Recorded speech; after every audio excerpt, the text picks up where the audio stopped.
Hey again, it's Alex with AFS 401k, episode 70 of Money Hacks. Another installation of our Wallet Watch Challenge questions. So over the summer, we had a 60-day Wallet Watch cash flow and financial challenge, helping people identify the top goals, priorities that they have when it comes to their financial life and take action steps and hold themselves accountable to working towards that goal over a 60-day period and beyond. And another top question was, when's the best time for me to start investing?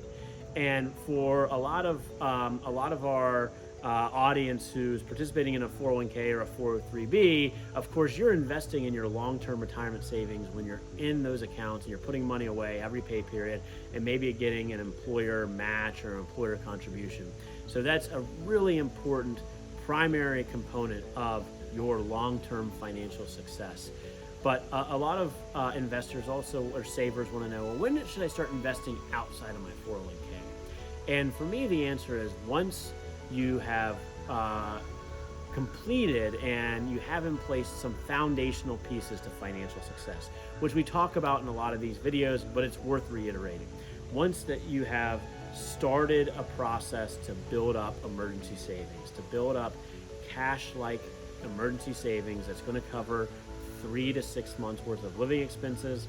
As you get that going and you get to that first milestone of 3 months worth of living expenses and some type of emergency fund, you've checked one foundational milestone or foundational box towards starting in putting money into investing.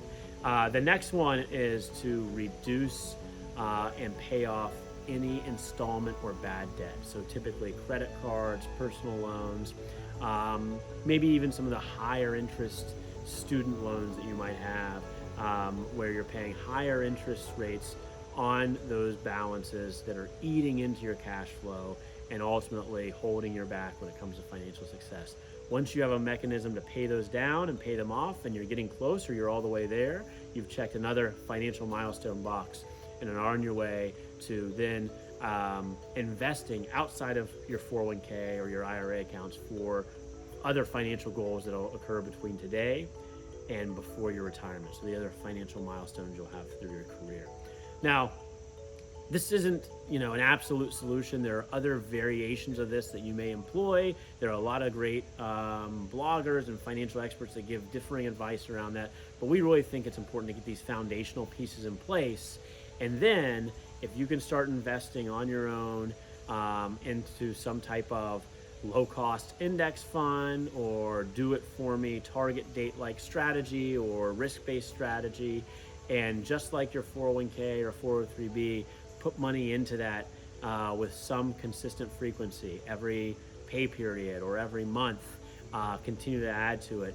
It'll get you on your way to having this another investment vehicle that you're building up for your financial future. So I hope this helps. Certainly there are a lot of other ways through Acorns and Robinhood that you can get into investing in individual stocks. And for the right people, and if you have the right strategy and mindset, those can all be valuable ways to learn about the way financial markets work and improve your financial life. If you have questions or you want to share your input or stories, hit us up on social. We look forward to hearing from you. See you next time.